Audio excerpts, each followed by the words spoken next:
Kapag iniisip natin, bubuo ako ng isang masaya at simpleng pamilya. Hindi kailangang mayaman, basta sapat lang, basta maayos lang. Pagpapagawa ko ng bahay ang aking mga mahal, papagtapusin ko ng pag-aaral ang mga anak ko, tutulungan ko ang mga kapatid ko, iaayos ko ang mga taong ito, iaayos ko ang lugar na ito, etc. Ang gaganda. Pero papaano kung isang araw, sumulpot ang isang bagay, isang tao o isang pangyayari na hindi kasama sa plano? Worse, hindi na nga kasama sa plano, panira pa ng iyong magandang plano. Ano ang gagawin mo? Gaya ng sinasabi ng Ebanghelyo, ini-insinuate nito, ituloy mo, kapatid, ang iyong magandang plano. Ito madalas ang sinasabi ko kapag ako'y nag-bless ng business o ng isang bagong negosyo. First of all, I see to it na nandun yung may-ari ng business, ng negosyo, at nandun din yung mga nagtatrabaho, yung mga empleyado. And then I tell them, nagpapabless kayo sapagkat obviously gusto niyong maging maganda ang takbo ng inyong negosyo at ng inyong trabaho, lalo na para sa inyong mga minamahal sa buhay. Sasabihin ko sa kanila, kasi hindi natin kontrolado ang lahat ng bagay. Basta kahit anong mangyari, mag-boom man o hindi ang negosyong ito, tumagal ka man o hindi sa trabahong ito, basta ano man ang mangyari, ituloy mo ang iyong magandang plano.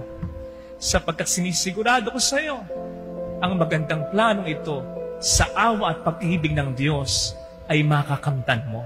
Naniniwala po kasi ako, mga kapatid, na ang mga planong ito, I mean our general plans, hindi na ang mga specific plans.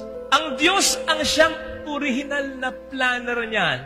He just inspired us to take on that plan sa ating kalooban, sa ating isipan. Ano sinasabi sa Philippians 2:13? God works in you to act and to will in order to fulfill His good purpose. So ang Diyos ang siyang may plano na maging simple pero maayos, masaya ang buhay mo at ng pamilya mo o magiging pamilya mo. Ang Diyos ang siyang may gusto na magawa mo yan o magawa mo ito, ang makatulong ka sa ibang tao. Ang Diyos ang siyang nagplano at hindi niya babaguhin ang planong yan dahil lamang sa mga pangit mong nararanasan. Halimbawa, may maganda kang plano, tinraidor ka ng isang kaibigan. O kaya may maganda kang plano, iniwan ka sa ere ng iyong kanegosyo. O kaya may maganda kang plano, niloko ka ng mahal mo. O kaya may plano ka para sa anak mo, hindi niya ginawa ito.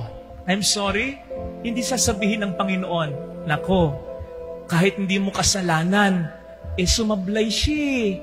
Kasama siya sa plano para sa iyo Ini-scrap ko na ang maganda kong plano para sa iyo. No!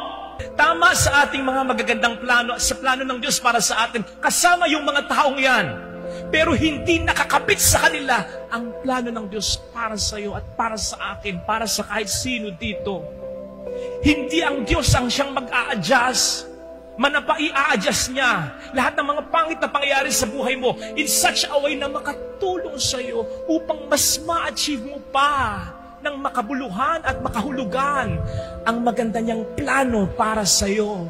O hindi ba't yan ang sinasabi sa Roma 8:28? Sa lahat ng bagay, ang Diyos ay gumagawa para sa ikabubuti ng mga taong sa Kanya ay nagmamahal at nagtitiwala. Kaya huwag kang mawawala ng pag-asa sapagkat hindi tanga ang Diyos na matapos mag-plant ng maganda o mabuting plano sa puso mo, ay basta niya lang makakalimutan ito. Hindi pabaya ang Diyos, hindi siya paasa na matapos magplano para sa iyo ng maganda, iiwan ka na lamang niya sa ereng nag-iisa. Kaya sana, huwag tayong mapako sa mga pangit na karanasang ito. Tama ang lahat ng yan ay may epekto, pero huwag mong piliin, umikot na lamang dyan ang mundo mo. Mas malawak ang plano ng Diyos kaysa mga nangyayari at mangyayari pa sa'yo. And so, it should also more push you rather than pull you. Kasi kaya naman nangyayari madalas sa mga pangit na bagay na ito, sapagkat gumagawa ng paraan ng demonyo upang hindi mo na ituloy ang mga magagandang plano mo kasi alam niyang makakabless ka ng maraming buhay ng tao. Isipin mo na lang, kung sa unang piniling bayan na pumalpak ay na-discourage ang Diyos at hindi na niya tuloy ang kanyang plano, may pag-uusapan pa kaya tayo ngayon? Magkakasama-sama pa kaya tayo ngayon? May simbahan pa kaya ngayon? Ang ating salvation history ay meron pa kayang continuation? Good thing, He did not give up on His plan. Ganun din kapatid, kung mag-give up ka, kung mawawalan ka na ng pag-asa, papaano ka magiging batong panulukan, sandigan, pag-asa ng mga taong sa'yo ay umaasa, ng mga taong sa'yo ay mahalaga? Yes, sana, mahirap man o masakit, kahit wag na para sa'yo, para sa mga tao na lang na ito, ituloy mo ang iyong magandang plano. God bless you.